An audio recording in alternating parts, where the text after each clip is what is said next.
소리로 기억되는 시간. 여기는 아름다운 소리책방입니다.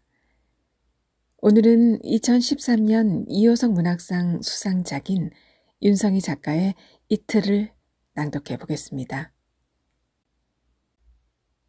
이틀. 윤성희.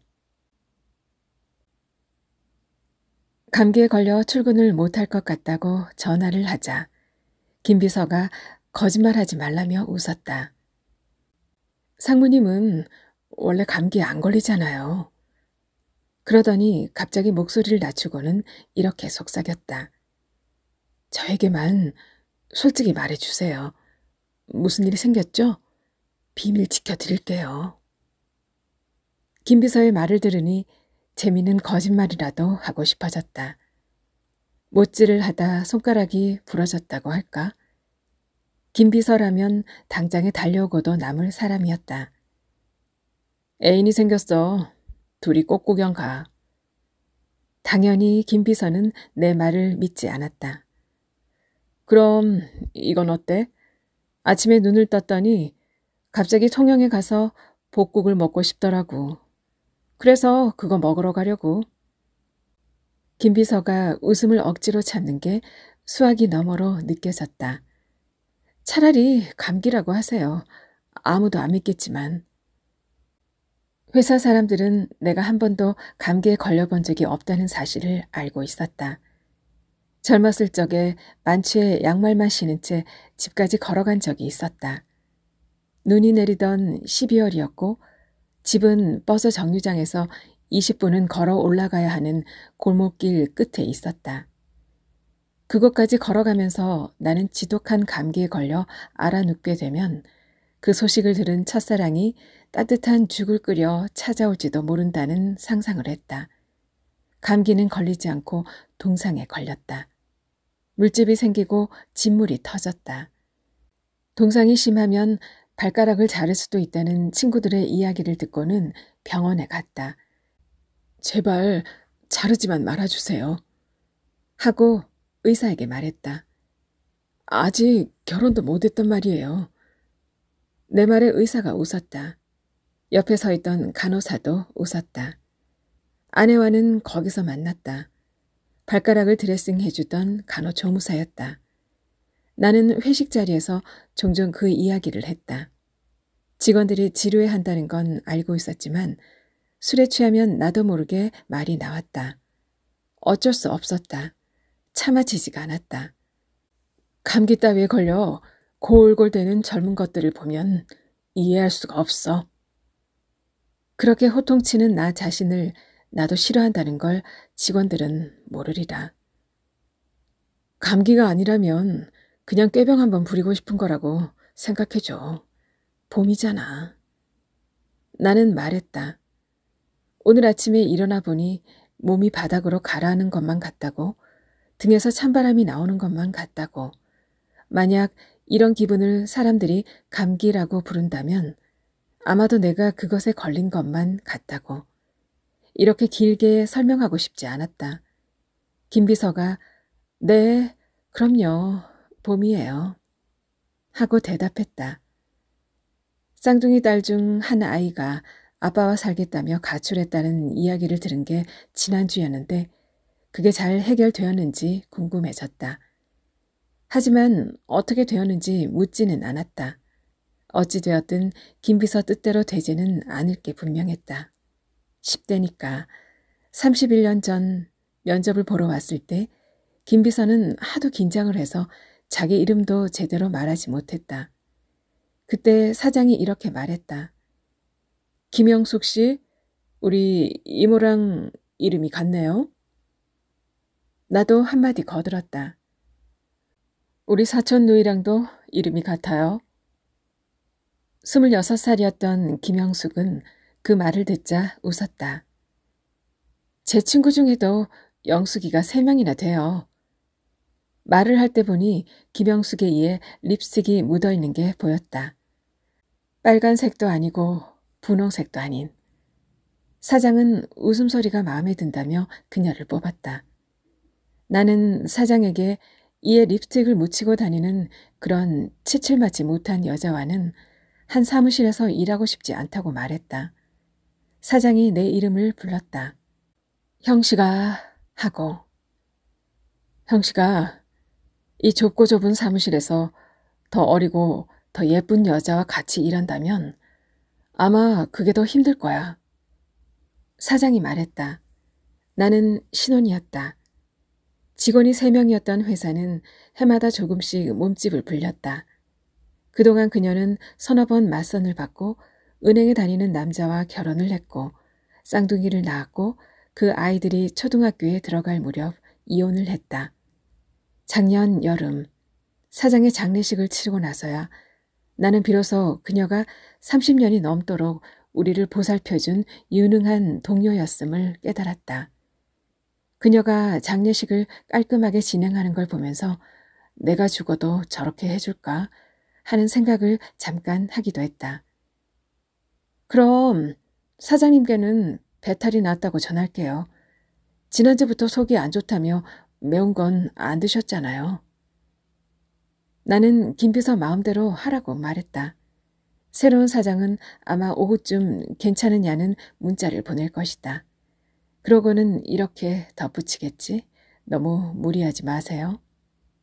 신임 사장은 전 사장의 큰딸이었는데 고등학교 때 자전거를 타다 교통사고가 나서 병원에 입원했던 거 말고는 부모 속 한 번 썩인 적이 없던 아이였다. 그 아이가 태어났을 때 나는 사장과 포장마차에서 새벽까지 술을 마셨다. 우리는 주방용품을 취급하는 무역회사에서 만났는데 그는 나보다 3년 먼저 입사한 선배였다. 알고 보니 같은 중학교를 나왔고 그래서 건너 아는 사람들이 겹쳤다.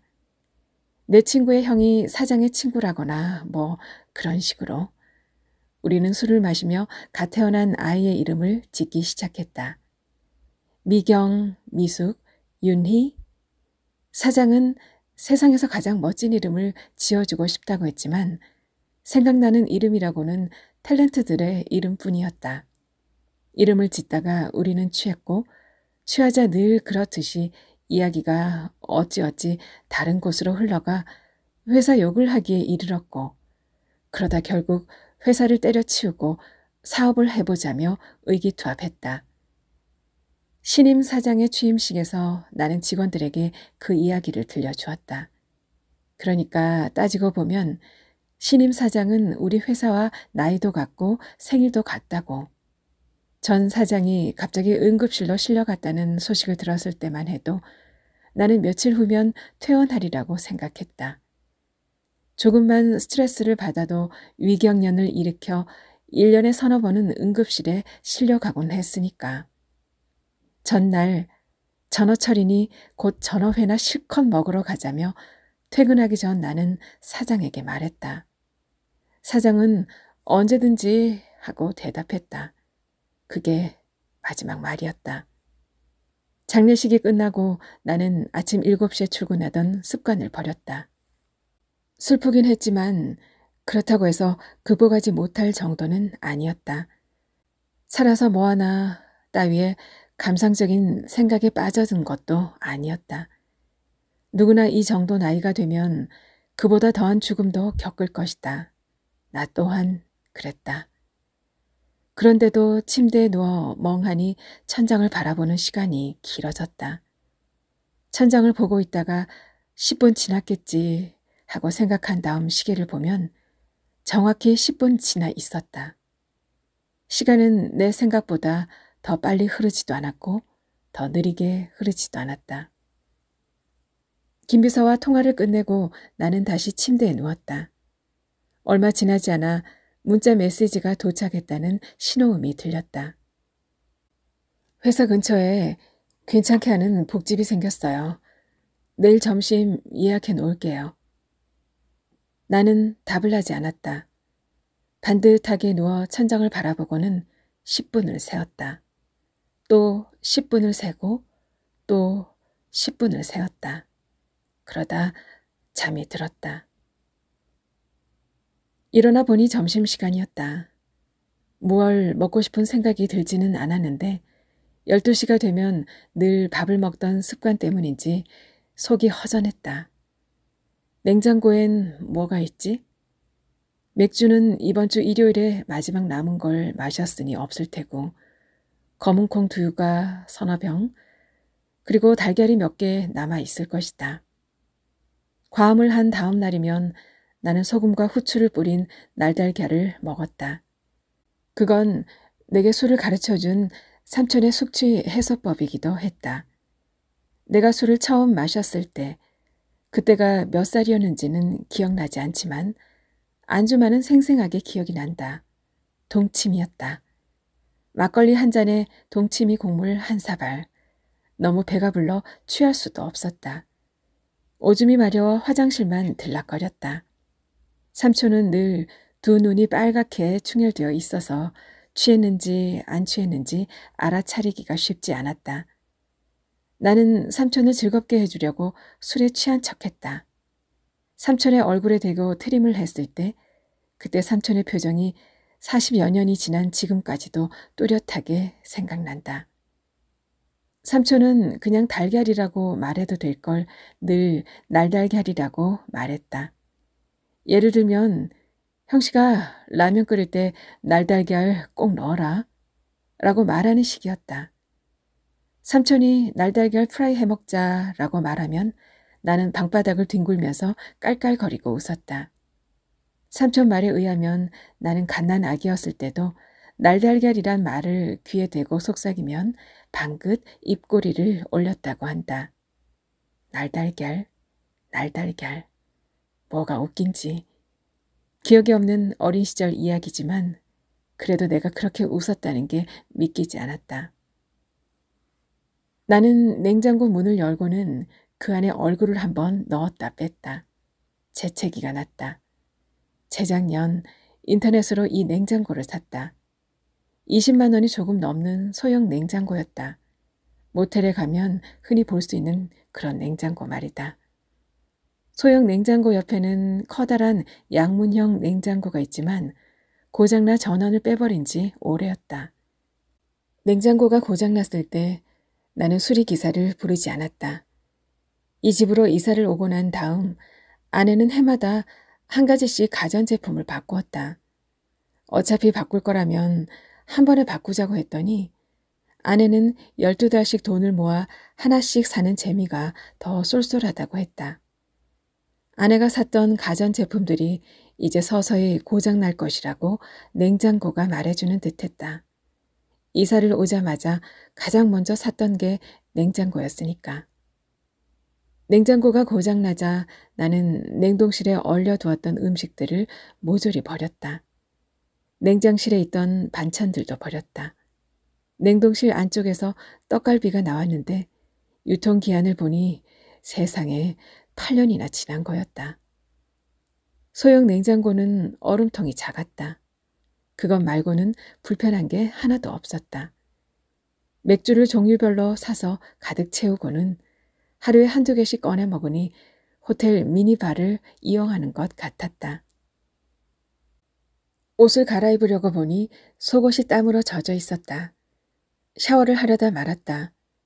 물수건으로 겨드랑이와 사타구니를 닦았다. 밖으로 나오니 바닥이 촉촉이 젖어 있었다. 아침나절에 비가 온 모양이었다. 나는 바닥에 떨어진 꽃잎과 나무에 매달린 꽃잎을 번갈아 보았다. 반반. 비를 견딘 놈과 비를 견디지 못한 놈이 반반이었다. 조금 걷다 보니 생각보다 더 잠바를 벗었다. 조금 더 걷다 보니 한기가 느껴져 다시 잠바를 입었다. 더웠다. 추웠다. 땀이 났다. 오한이 났다. 그랬다. 일주일에 종종 점심을 사 먹던 백반집에 갔더니 손님들로 꽉 차 빈자리가 없었다. 한 달에 한 번 인근 노인정 어르신들에게 점심 대접을 하는 날이라고 주인 여자가 내게 와서 말했다. 자리 하나 만들 테니 들어오세요. 오늘은 사장님도 공짜예요. 나는 갑자기 기분이 나빠졌는데 그 이유가 공짜라는 말 때문인지 사장님이란 말 때문인지 나조차도 명확하게 판단할 수가 없었다. 뭘 먹어야 할지 몰라 식당가를 3번이나 왔다 갔다 했다. 김치와 돼지 목살을 넣고 바글바글 끓인 비지찌개를 먹었으면 근처에 비지찌개를 파는 곳이 없다는 걸 알고 나자 더욱 비지찌개가 먹고 싶어졌다. 할 수 없이 순두부찌개라고 써붙인 식당으로 들어갔는데 고추기름을 넣은 매운 순두부찌개밖에 없었다. 양념장을 끼얹어 먹는 맑은 순두부찌개가 먹고 싶다고 했더니 종업원이 그렇게는 만들 수 없다고 했다. 나는 메뉴판을 오랫동안 들여다보았다. 종업원이 탁 소리가 나게 물컵을 내려놓았다. 제육덮밥. 나도 모르게 주문을 하고 말았다. 된장찌개를 시킬 걸 하고 후회했지만 막상 음식이 나오자 밥 한 공기를 다 먹었다. 반찬으로 나온 어묵볶음과 콩나물 무침도 남김없이 먹었다.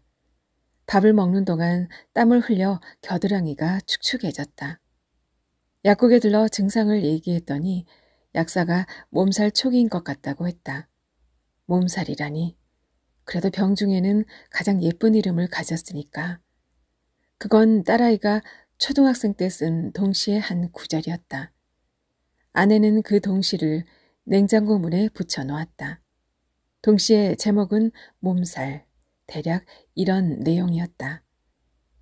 한여름 이불을 덮어도 춥고 따뜻한 밥을 먹어도 춥고 엄마가 안아줘도 춥다고. 그렇게 추운데도 목구멍에는 뜨거운 게 들어있어 아무리 침을 뱉어도 뱉어지지 않는다고. 그래도 난 참을 수 있어. 병 이름 중에서 가장 예쁜 이름이니까. 동시의 마지막은 그렇게 끝났다. 무리하셨나 봐요. 몸살은 약이 필요 없어요. 무조건 푹 쉬셔야 합니다. 약사는 그렇게 말하고는 알약을 4알이나 주었다. 약이 필요 없다면서요. 말대꾸를 하려다 말았다. 알약을 한 번에 하나밖에 넘기지 못해 4번에 나눠 먹었다. 집으로 돌아오는 길에 커다란 목련나무를 한 그루 발견했다. 5개의 동으로 이루어진 연립주택의 입구에 서였다. 이사를 왔을 때 아내는 이 연립을 보면서 여기도 곧 재개발을 할지도 모르겠어요. 그럼 우리 아파트도 오를 거예요. 하고 말했다. 재개발은 되지 않았고 아파트 값도 오르지 않았다. 그리고 연립주택은 지금까지 페인트 칠도 다시 하지 않은 채 서서히 낡아갔다.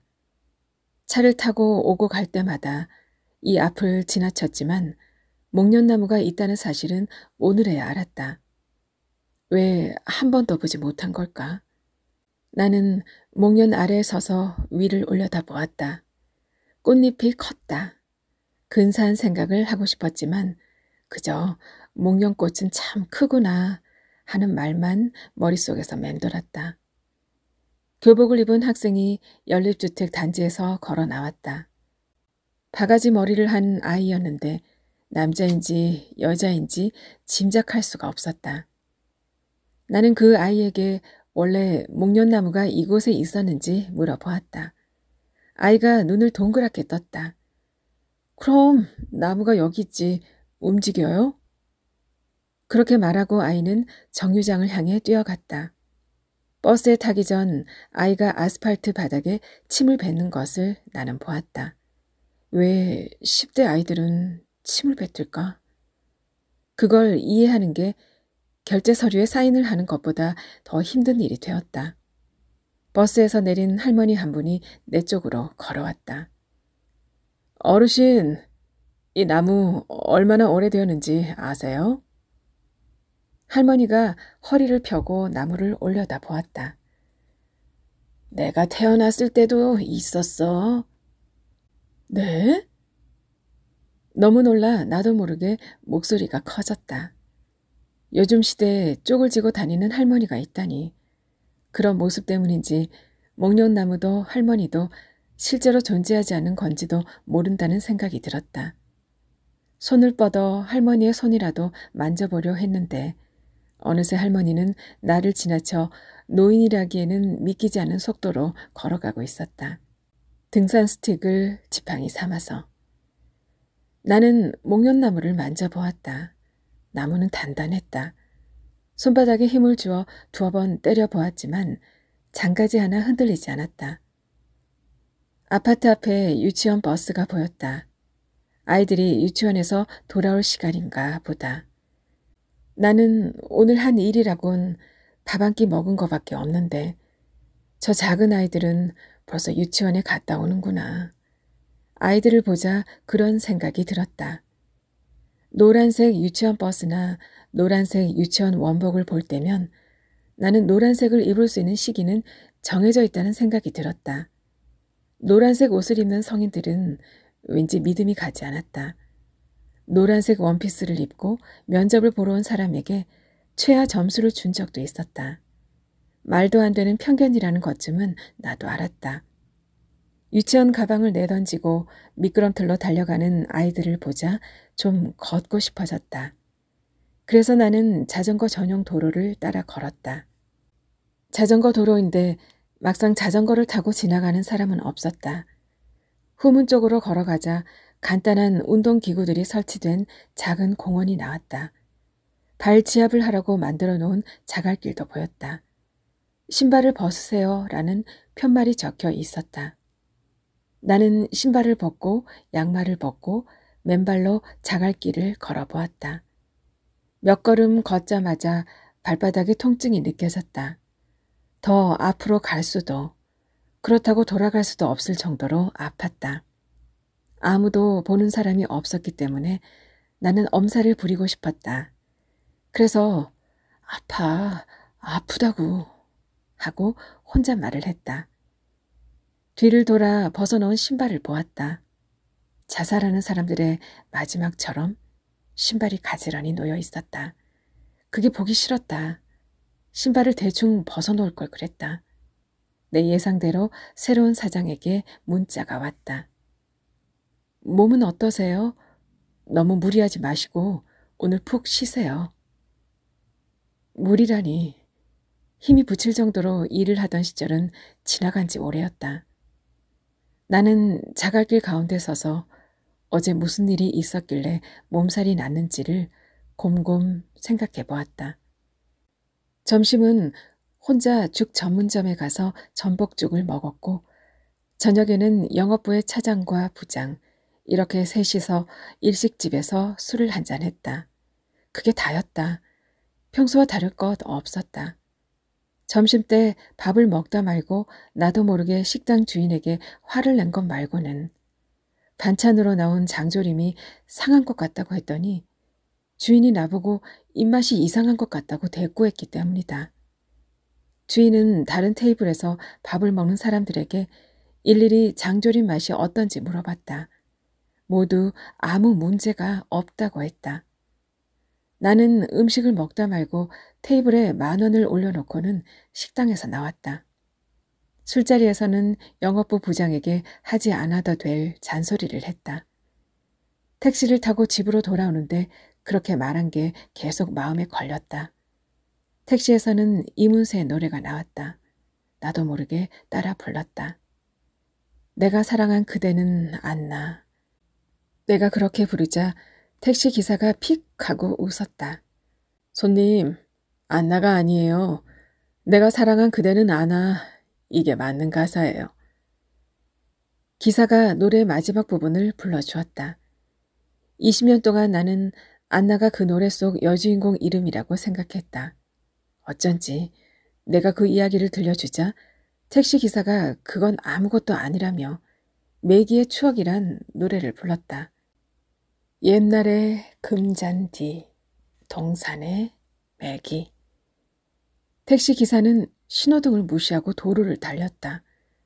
전 어릴 적에 금잔디가 사람 이름인 줄 알았어요. 바보 같죠? 택시 기사의 이야기는 정말로 바보 같았다. 노래 제목이 매기의 추억인데 기사가 바보 같았지만 웃음이 나지는 않았다. 그 정도 바보 같은 이야기라면 나는 아침이 올 때까지도 할 수 있었다.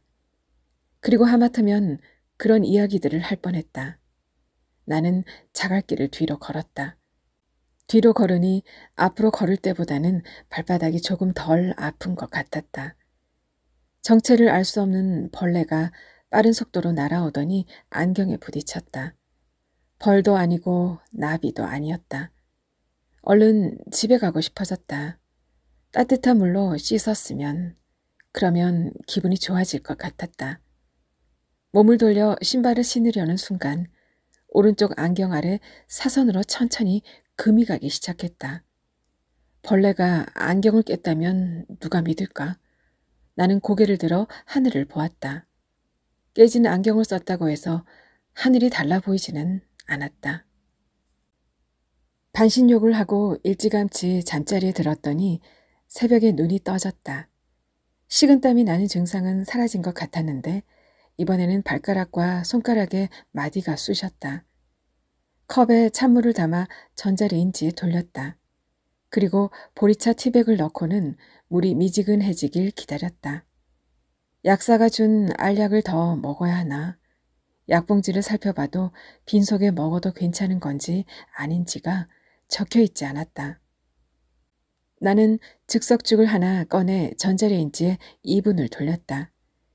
새벽에 먹기에는 많은 양인 것 같아 남겨야지 생각했는데 먹다 보니 맛있어서 다 먹었다. 죽을 먹는 동안 보리차가 마시기 좋게 식어 있었다. 약사가 준 알약을 4번에 나눠 먹었더니 배가 불렀다. 거실 블라인드를 걷고 창문을 열었는데 생각보다 바람이 차서 심호흡을 2번 하고는 다시 닫았다. 소파에 앉아 건너편 아파트를 보았다. 불이 켜진 집이 있었다. 새벽 3시 반. 이 시간에 잠을 안 자고 뭐 하는 걸까? 맞은편 저 집에서도 이쪽을 보면서 똑같이 궁금해할지도 모른다는 생각을 하자 곧 궁금증이 사라졌다. 냉장고 소리가 요란하게 들렸다. 저 작은 놈이 저렇게 큰 소리를 내다니. 새벽에 물 마시러 나왔다가 냉장고 모터 소리에 깜짝 놀란 적이 한두 번이 아니다. 꼭 고장난 냉장고가 다시 작동하는 것만 같았다. 불이 켜진 건너편 집에 사람이 있는 게 보였다. 실루엣을 보아 남자인 듯했다. 실루엣이 거실을 왔다 갔다 했다. 나는 소파에서 일어나 거실을 한 바퀴 걸어보았다. 오른쪽으로 한 번, 왼쪽으로 한 번. 이 집은 내가 살기에는 너무 컸다. 침실 말고 다른 방을 열어보지 않은 지 한참 되었다. 일주일에 한 번씩 오는 파출부 아주머니가 저 방들도 청소를 할까? 언제부터 집이 커 보였을까? 아내가 죽고 난 뒤? 딸이 집을 나가면서? 아니, 아니었다. 어처구니 없게 들리겠지만 냉장고를 바꾸면서였다. 혼자면 혼자에 맞는 크기가 있는 법이었다. 나는 소파에 앉아 아침 해가 뜨길 기다렸다. 오늘 쉬었으니 조금 일찍 출근해야지. 출근하기 전에 백발 할머니한테 가서 김밥을 사야겠다는 생각을 했다. 노점에서 파는 거라고는 믿기지 않을 정도로 맛있는 김밥. 박 과장은 그 김밥을 먹으면 초등학생 시절에 운동회가 떠오른다고 했다. 김밥 생각만 했는데도 어디선가 고소한 참기름 냄새가 나는 것 같았다. 해가 뜨는 걸 기다리며 잠깐 눈을 감았을 뿐인데 눈을 뜨니 1시가 지나 있었다. 어찌된 일인지 시계가 잘못되었나 싶어 휴대전화를 보았다. 부재중 전화가 4통, 문자 메시지가 3통. 많이 아프세요? 꾀병은 하루면 좋게요. 전화 주세요. 안 그러면 제가 집으로 갑니다. 정말 아프신 거예요? 병원은요? 모두 김비서였다. 나는 소파에서 일어나 천천히 기지개를 켜보았다. 팔다리가 쑤시는 것 같기는 했지만 어젯밤보다는 한결 괜찮았다. 지금이라도 출근을 해야 하나 망설이는 사이 김비서에게 전화가 왔다. 어떻게 된 거예요? 늦잠을 잤다고 말한다 해도 김비서가 믿을 리 없었다. 나는 김비서에게 어제 집 앞에서 커다란 목련나무를 보았다는 이야기를 해주었다.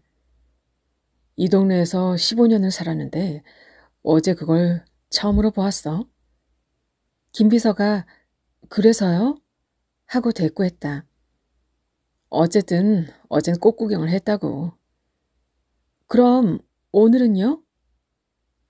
오늘이 내 생일이야. 그래서 하루쯤 더 쉬려고. 김비서는 내 생일이 가을이라는 걸 알고 있었고 심지어 해마다 작은 선물을 챙겨주기도 했다. 너무 비싸지도 않고 그렇다고 너무 싸지도 않은 것으로. 아내가 보면 기분 나빠하지 않을 만한 것으로. 김비서가 이혼했다는 걸 알았을 때 아내는 김비서를 처남과 맺어주고 싶어 했다. 상처한 남자는 싫어요. 김비서는 처남을 만나보지 않겠느냐는 제의를 단번에 거절했다. 그렇지만 그 후 내게 처남과 어울릴지 모른다며 3명의 여자를 소개해 주었고 그중 한 여자와 처남은 재혼을 했다. 아, 네. 생일 축하드립니다. 오늘은 5월차로 처리해 드릴게요. 전화를 끊은 뒤 나는 김비서에게 복집 예약은 취소해 달라는 문자를 보냈다. 바로 답이 왔다. 저 혼자 가서 2그릇 먹었어요. 재미있는 사람이었다. 새로운 사장이 김비서의 농담을 잘 알아들어야 할 텐데.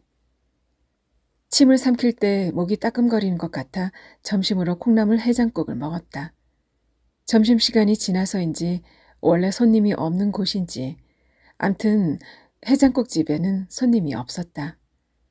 젊은 남녀가 낮술을 하고 있었는데 테이블에 놓인 소주병이 4병이나 되었다.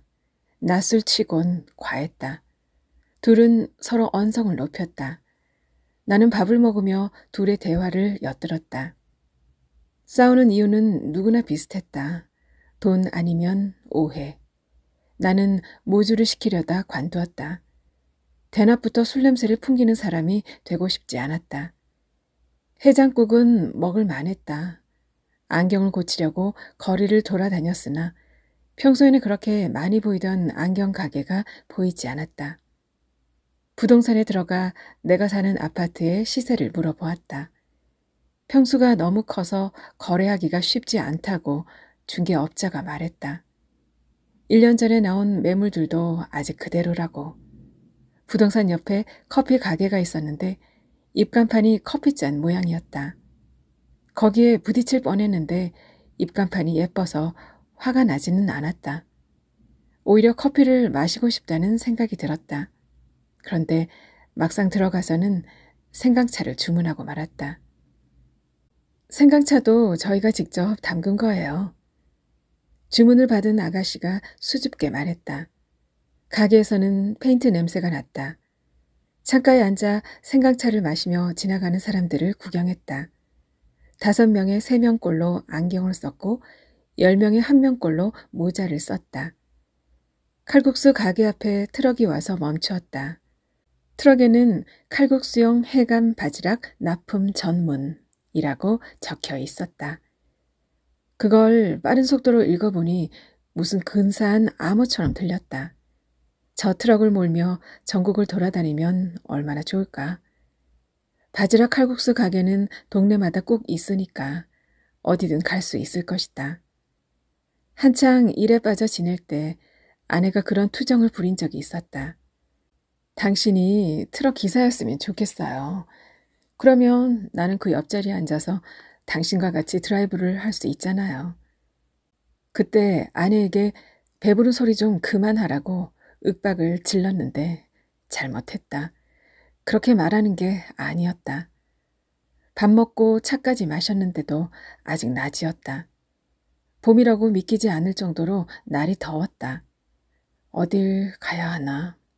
커피 가게에서 나와 그렇게 중얼거려 보았다. 젊었을 때 보았던 흑백 영화의 한 장면이 떠올랐다. 주인공이 길 한복판에 서서 어디로 가야 하나 그렇게 중얼거리던 영화였다. 어디로 가야 하지? 무얼 해야 하지? 그래, 머리부터 잘라야지.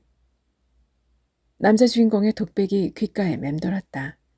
아니, 실제로 그런 영화를 보았는지 확실하지 않았다. 젊은 시절 내 독백이었는지 모를 일이었다. 집으로 가야지 하고 생각했는데 걷다 보니 집과는 정반대의 길이었다. 돌아가자고 생각하던 순간 바닥에 화살표가 그려져 있는 게 보였다. 화살표를 따라 걸어보았다. 유모차를 지팡이 삼아 끌고 가는 노인들 몇이 내 곁을 지나쳐갔다. 화살표는 어느 건물 앞에서 끝이 났는데 건물을 아무리 살펴도 화살표를 붙인 곳으로 짐작되는 가게가 없었다. 거참. 건물 앞에 서서 나는 머리를 긁적였다. 초등학생으로 보이는 남자아이 둘이 건물 앞에 서서 고개를 갸웃거리고 있었다. 너희도 화살표 따라 왔니? 내가 묻자 아이들이 그렇다고 대답했다. 앞으로는 절대 그러면 안 된다. 아무리 궁금해도. 궁금해서 그런 거 아니에요. 심심해서 와본 거죠. 아이들은 뭐가 웃긴지 서로의 얼굴을 보고는 낄낄거렸다. 자세히 보니 두 녀석 다 턱 아래에 딱지가 앉아 있었다. 장난꾸러기들. 나는 아이들의 얼굴을 가리키며 심심하면 딱지치기나 해라 라고 말했다. 아이들은 내 농담이 별로였는지 입을 삐죽거렸다. 그러더니 멀리 하늘에 떠있는 에드벌룬을 가리키며 저길 가보자 하고는 뛰어갔다. 아이들의 뒷모습을 보면서 너희는 참 재미있는 것도 많구나. 나는 어제 본 목련나무나 한 번 더 보고 집에 가서 스포츠 중계나 보련다 하고 중얼거렸다. 연립주택 쪽으로 걸어가다가 도로 한쪽에 세워둔 트럭들을 보았다. 이 길에는 트럭들이 상습적으로 불법 주차를 해 아파트 분여회에서 주차 단속을 해달라는 진정서를 낸 적도 있었다. 트럭이 인도를 가려서 해가 진 다음에는 길 걷기가 무섭다는 게 이유였다. 진정서를 낸 뒤 대형 트럭 불법 주차 시 단속합니다라는 플래카드가 걸렸지만 실제 단속을 하는 것 같지는 않았다. 플래카드에 적힌 도로교통과로 전화를 걸까 하다가 참았다. 트럭은 모두 5대였다. 나는 이렇게 큰 트럭들이 도로에서 유턴을 할 수 있다는 게 늘 놀라웠다. 마지막 트럭을 지나가는데 트럭 아래 누군가 있는 게 보였다. 고개를 숙이고 보니 한 할머니가 트럭 뒷바퀴 아래 누워 있었다. 어르신. 나는 조심스럽게 불러보았다. 잠을 자는 건지 아니면 쓰러진 건지 알 수 없었다. 조금 더 트럭 쪽으로 다가갔다. 주무세요? 대답이 없었다. 손을 뻗어보았지만 손이 닿지 않았다. 나는 도로 연석에 걸터 앉았다. 혹시 몰라 조금만 지켜볼 생각이었다. 나는 쓰러진 사람을 모른 척할 정도로 무심한 사람은 아니었다. 드라마를 보다가 혼자 울기도 하는 사람이었다. 그런데 왜 딸은 내게 그런 말을 했을까? 얼음보다 더 차가운 사람이라고. 아직까지도 딸의 담임 선생님 중 몇 명의 이름을 기억하고 있는데 심지어 초등학교 6학년 때 5반이었다는 것도 알고 있는데 번호는 29번이었고 이런데 잠들면 큰일 나는데. 나는 일부러 목소리를 높여 말했다. 한참 후에 할머니가 눈을 떴다. 거참 시끄러워 죽겠네. 할머니는 잠깐 눈을 붙인 사람을 왜 깨우느냐며 내게 화를 냈다. 혹시 트럭이 움직이라도 해봐요. 어쩌시려고요? 트럭 밑에서 낮잠을 자다 차에 치여 죽었다는 뉴스를 본 적이 있었다. 그땐 운전기사가 재수없다고 생각했다. 누군들 자기 차 아래에서 낯선 사람이 잠을 자고 있다고 생각하겠는가. 그런데 다시 생각해보니 재수없는 사람은 낮잠을 자던 사람이었다. 어쨌든 운전기사는 죽지 않았으니까. 죽으면 죽는 거지 뭐. 할머니가 트럭 아래에서 엉금엉금 기어 나왔다. 그러더니 내 옆에 와서 앉았다. 할머니 말에 의하면 트럭 아래만큼 시원한 곳은 없다고 했다. 나무 그늘이 있지 않느냐고 내가 물었더니 거긴 개미들이 많아 낮잠을 잘 수 없다고 했다.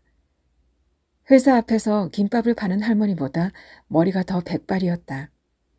할머니가 나를 위아래로 훑어보더니 자네도 참 하고 중얼거렸다. 그러고는 자신을 따라오라고 말하면서 자리에서 일어났다. 나는 허리가 기역자로 굽은 할머니가 지팡이도 없이 걷는 것을 보았다.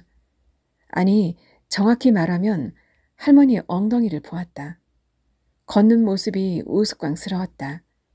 할머니가 앞서 걷다 말고 갑자기 뒤를 돌아보더니 내게 소리쳤다. 왜 안 따라와? 할머니는 비닐하우스 옆에 난 길로 들어섰다. 신발에 흙을 묻히는 게 싫었지만 할 수 없이 나도 따라 걸었다. 밭두렁을 뒤뚱거리며 걷던 할머니가 어느 밭 앞에 멈추었다. 사반 자루가 땅에 꽂혀 있었다. 여기 밭 좀 가라. 할머니가 내게 말했다. 네? 내가 되물었다. 할머니가 허리를 펴고는 땅에 꽂혀 있는 삽을 뽑았다. 그리고 내게 삽을 쥐어주었다. 밭 좀 갈아달라고. 반나절 일당 줄게. 어르신, 전 돈 필요 없어요. 내가 말했다. 그러자 할머니가 내 얼굴을 가리키며 이렇게 말했다. 그런데 왜 깨진 안경을 쓰고 다녀? 옷은 그게 뭐고? 난 백수인 줄 알았어. 그제야 할머니가 왜 나를 그런 눈빛으로 보았는지 알 것만 같았다. 고개를 숙여 옷을 보니 잠바에 김치 국물이 묻어 있었다. 여태 이렇게 입고 돌아다녔다니 얼굴이 화끈 달아올랐다. 돈이 필요한 줄 알고 도와주려고 했지. 할머니가 삽을 도로 달라며 손을 내밀었다. 손가락 끝이 갈라져 있는 게 보였다. 할머니의 손을 보자 두어 시간 삽질을 해도 괜찮을 것 같은 생각이 들었다. 돈은 필요 없지만 그래도 밭은 갈아드릴게요. 할머니는 밭을 갈 거면 일당을 받고 아니면 그냥 가라고 호통을 쳤다. 노인네가 목소리도 컸다. 그냥 심심해서 그래요. 나는 바짓단을 양말 안에 넣었다. 그려, 심심하면 해. 심심하면. 나는 할머니가 시키는 대로 삽질을 하며 이랑과 고랑을 만들었다.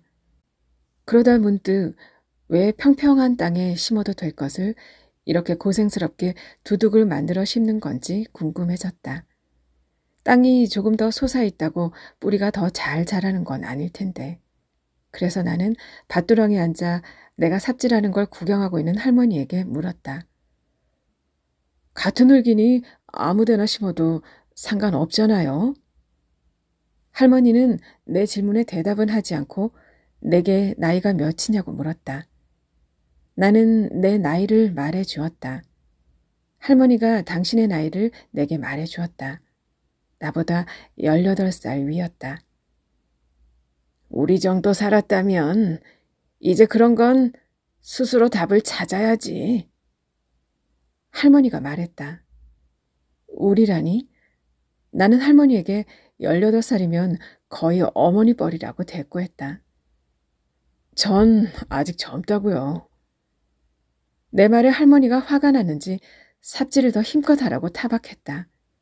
흙이 잘 뒤집혀야 땅이 숨을 쉰다나 나는 보란듯이 깊게 깊게 삽질을 했다. 안에 있는 흙이 밖으로 나오도록 더 진하고 더 촉촉한 흙들이었다. 삽질을 하면서 할머니와 나는 이런저런 이야기를 나누었다. 내가 질문하면 할머니는 답하고 할머니가 질문하면 내가 답하고 어르신, 여기 뭘 심을 거예요? 그냥 이것저것. 그런데 백수도 아닌데 대낮에 왜 혼자 있어? 전 콩 엄청 좋아하거든요. 콩 심어주세요. 참, 회사는 그냥 한번 땡땡이 쳐봤어요. 내 밭이야. 내 맘대로 할래. 그런데 무슨 콩 좋아해? 전부 다요. 울타리콩, 강낭콩, 밤콩. 콩 이야기를 하자 갓 딴 콩을 잔뜩 넣은 밥 생각이 났다. 회사 안 가니까 좋아? 네, 좋아요. 뭐 하는 회사인데? 양말 공장이에요. 왜 양말이야? 사업을 시작한다고 했을 때 나를 만나는 사람마다 그렇게 물었다. 그러면 나는 사장이 내게 했던 말을 그대로 사람들에게 해주었다. 집에 가서 옷장을 열어봐. 뭐가 가장 많은지. 와이셔츠야? 팬티야? 양말이야? 그렇게 말하면 사람들이 고개를 끄덕였다. 일항을 하나 완성했다. 나는 삽을 땅에 꽂고 거기에 기대어 내가 완성한 일항을 내려다 보았다. 폭이 점점 좁아졌다. 땡땡이 치니 부인한테 눈치 안 보여? 10년 전에 보냈어요. 암이요. 다시 삽을 들었다. 이번 일항은 더 예쁘게 만들리라. 괜찮아. 난 남편, 자식 셋 먼저 보냈어. 죄송해요. 내 남편이 죽었다는데 왜 자네가 죄송해? 할머니가 주머니에서 휴대전화를 꺼내더니 어딘가로 전화를 걸었다. 잠시 후에 커피 2잔이 배달되었다. 이거 먹고 해. 커피 배달을 온 아가씨는 아무리 봐도 고등학생으로 보였다. 미성년자가 다방에서 아르바이트를 할 수 있나? 나는 아가씨에게 어느 다방에서 온 거냐고 물었다. 그랬더니 할머니와 아가씨가 동시에 웃었다. 내 손녀야. 할머니는 손녀에게 커피 값이라며 5,000원을 주었다. 자는 이따 내가 가지고 들어갈게. 가서 공부해. 손녀가 내게 묵례를 하고는 떠났다. 나는 할머니 옆에 앉아 커피를 마셨다. 나도 저렇게 예쁜 손녀가 있었으면 좋겠다는 생각이 들었다. 이대로 영영 나를 안 봐도 좋으니 제발 손녀만은 낳아주었으면 딸을 닮으면 무척 예쁠 것이다. 아이를 낳게 되면 딸도 나를 그리워하게 될까? 나도 모르겠다. 커피가 맛있네요. 할머니가 보온병에 남은 커피를 내 잔에 따라 주었다. 커피를 마신 다음 나는 일항을 2개 더 만들었다. 할머니는 내가 커피를 마시고 난 다음부터 삽질하는 속도가 달라졌다며 손녀가 커피에 약을 탄 건지도 모른다고 농담을 했다. 정말 일당 안 받아? 나는 괜찮다고 했다. 그럼 내가 저녁이라도 사줄까? 내가 만든 일항이 셋, 할머니가 오전에 만든 일항이 셋, 밭이 아주 예뻐졌다. 할머니는 중국집에 전화를 걸어 짜장면을 배달시켰다. 식당에 가기엔 내 옷이 너무 더러워서. 할머니가 엉덩이를 보여주었다. 밭두렁에 앉아 있었더니 옷이 이렇게 되었어. 엉덩이에 젖은 흙이 묻어 털리지가 않았다. 괜찮아요. 여기서 저녁을 먹으면 정말로 회사 땡땡이 친 기분이 날 것 같아요. 짜장면 2그릇이 배달되었다. 종업원은 짜장면을 내가 만든 일항 위에 올려놓고는 빈 그릇은 늘 두는 곳에 두세요 하고 말했다. 중국집 상호를 보니 가끔 내가 시켜 먹는 집이었다. 할머니와 나는 짜장면을 사이에 두고 앉았다. 이런 참, 술을 시켜줄 걸 그랬나? 나는 괜찮다고 했다. 할머니는 다시 자리에서 일어나더니 수건을 걸쳐둔 나무 아래에서 물병 2개와 플라스틱 컵을 가지고 왔다. 컵은 지저분했다. 할머니가 물병을 열어 차례로 냄새를 맡아보았다. 이게 술이네. 하나는 물이고 하나는 술인 모양이었다. 오래간만에 먹는 소주였다. 소주 한 잔을 마시고 양파를 춘장에 찍어 먹었다. 난 짜장면이랑 같이 먹는 소주가 제일 맛있어. 술만 모르는 놈들이나 짬뽕이랑 먹지. 할머니가 말했다. 마주보고 있으니 우리 엄마가 살아있다면 꼭 이렇게 늙었을 것만 같다는 생각이 들었다. 소주 한 잔에 짜장면 한 젓가락. 먹다 보니 술이 계속 들어갔다. 안경은 왜 깨졌어? 누구랑 싸웠어? 나는 믿기지 않겠지만 벌레와 부딪혔다고 설명했다. 할머니는 그 벌레도 참 아팠겠다고 말했다. 내일은 출근해. 땡땡이는 딱 하루면 좋아. 나는 이틀째 땡땡이를 치는 거라고 내일도 또 땡땡이를 치고 싶을까봐 실은 무섭다고 말했다. 양말 만드는 게 뭐 무서워? 가서 만들면 되지. 할머니가 내 잔에 소주를 채웠다. 어르신 말이 맞네요. 할머니와 나는 지는 해를 보면서 마지막으로 건배했다. 노을을 보면서 근사한 생각을 하고 싶었는데 해가 지는구나 라는 평범한 말만 머릿속에 맴돌았다. 할머니는 목련나무가 있는 연립주택에 살았다. 나는 할머니를 그곳까지 배웅해 드렸다. 이렇게 큰 나무가 있다니 놀라워요. 할머니가 목련을 올려다 보았다. 뭐가 놀라워? 난 작은 나무들이 더 놀라워. 그건 해마다 자라는 게 눈에 보이거든. 목련나무 아래에서 할머니와 나는 헤어졌다. 헤어지기 전에 할머니는 내게 이런 비밀을 하나 알려주었다. 앞으로 회사 땡땡이를 치고 싶은 날이면 132동 104호로 가보라고. 그곳에서 나오는 소리를 몰래 엿들어 보라고. 오전 10시 아주 목소리가 아름다운 선생님이 유치원 아이들에게 동화를 읽어주는 시간이라고. 나는 일부러 길을 돌아 132동을 가보았다. 해님 노래방이라는 플래카드가 베란다에 걸려 있었다. 그 아래 누군가의 발자국이 보였다. 민들레꽃이 밟힌 흔적이 보였다. 해님 놀이방의 동화 구연 선생님은 누구일까? 듣기만 해도 저절로 행복해진다는데 과연 그런 게 가능할까? 132동에서 내가 사는 동으로 오려면 후문길을 지나가야 해서 나는 어제 갔던 작은 공원을 다시 한번 들렀다. 누군가 자갈 위에 벚꽃을 뿌려놓았다. 바람에 날려온 것 같지는 않았다. 자갈 하나에 꽃잎 하나씩 올려 있었으니 나는 양말을 벗어 신발 안에 넣었다. 그리고 신발을 양손에 들고는 자갈길을 걸었다. 걸으면서 매기의 추억이란 노래를 흥얼거려 보았다. 금잔디를 사람 이름으로 알다니 웃음이 났다. 자꾸 걸으니 어제보다 덜 아픈 것 같았다. 그래도 아프다고 하고 엄살을 부려 보았다. 윤성희 작가의 이틀 잘 들으셨나요? 윤성희 작가는 1999년 동아일보 신춘문예에 단편소설 레고로 만든 집이 당선되어 작품 활동을 시작했습니다.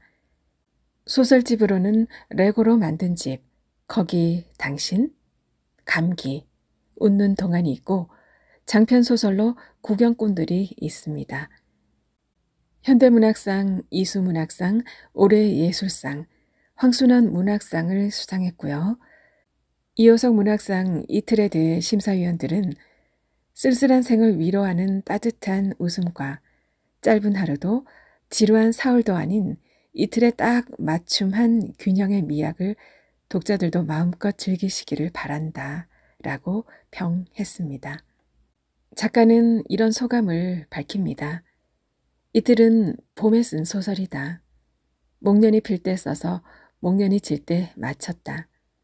목련나무를 보며 참 크구나 하고 중얼거리다 보니 나를 둘러싼 공간이 단단해지는 느낌이 들었다. 그래서 나는 목련나무를 보며 크구나 하고 감탄하는 주인공에 대해 쓰고 싶어졌다. 이 소설은 천천히 썼다. 잘 써지지 않은 날은 쓰기를 멈추고 그냥 동네를 돌아다녔다. 단순하고 심심하게 쓰고 싶었다. 솔직히 인정하자면 그것 말고는 내가 할 수 있는 게 없는 것 같았다. 이호석 선생님의 빛나는 작품들은 20대 후반에서 30대 초반에 쓰였다.